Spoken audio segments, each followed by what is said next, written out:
Hey there, Solemn Salmon here. As many of you will know, I'm not the biggest fan of the Fleet Manager introduced in the Cherry update. Whilst it can be a useful tool, it's a tad broken and unintuitive. One of the best fixes for many of its problems is to design your ships manually, deactivating auto-generate and using auto-best with caution. Whilst annoying, this gives you the opportunity to really get into the nitty-gritty of ship design, making sure your corvettes and cruisers are up to scratch, maximising defence and offence, lasers and kinetics. If you don't fancy such constant micromanagement, then hopefully this video is for you. I'm going to take a look at some of the best ship loadouts at various points in the game, with brief discussion of the pros and cons of various weapons and components. And bear in mind that these are largely my opinion and what I've found to work, and might not represent the mathematically optimum loadouts. As such, if you think you've got a better suggestion, I'd love to hear it and try it out for myself, so make sure to drop a comment. Anyway, let's get started. Cruisers are probably the most versatile ship class available, capable of fulfilling virtually any role in your fleet. Need a carrier for all of your strike craft? There's a cruiser for that. Need a large weapon platform? Cruiser's got you back. Need a tank to dive in with the smaller ships?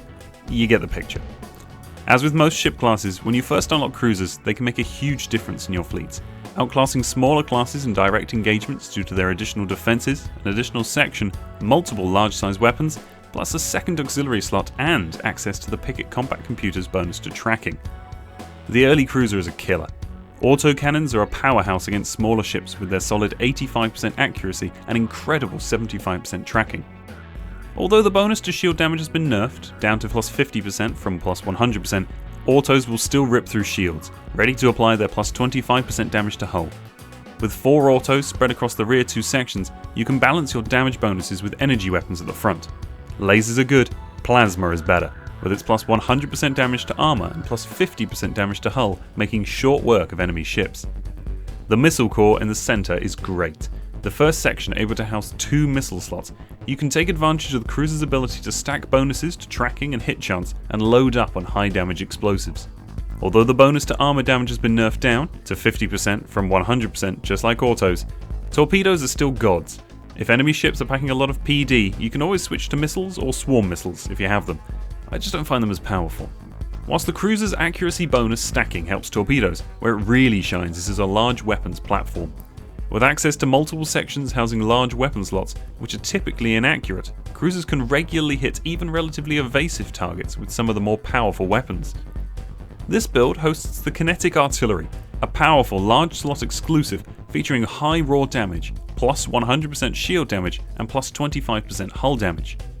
With 0% tracking and a low 75% accuracy, the 2 kinetic batteries really take advantage of the accuracy boosts and create a ship capable of ripping through enemy shields, their first line of defense, early on in engagements, ready for more armor-focused weapons, aka plasma, to attack.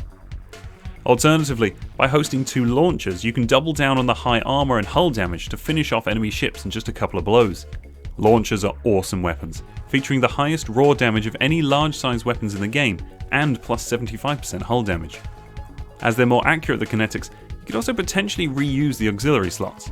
Switching to 2 afterburners, for example, greatly increases the cruiser's speed, allowing it to just about keep pace with faster attack fleets. You're still better off just using speedy corvettes for that role, but it's a relatively viable option if you wanted a bit more punch against some isolated star bases. As I've said, the positives for cruisers are that they're probably the most versatile ship class and can really double down on accuracy boosts.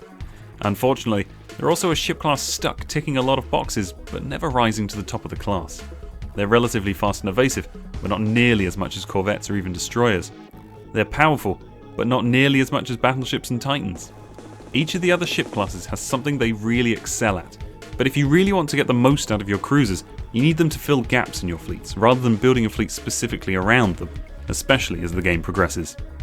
Hopefully these ship builds will give you an edge over your enemies, but bear in mind, the technologies you research and the challenges you face will more than likely require you to play around with these options, so don't be afraid to switch it up if you feel you need to. Anyhow, like and subscribe if this video was of use, and don't forget to drop any suggestions in the comments. This has been Solemn Salmon. Until next time.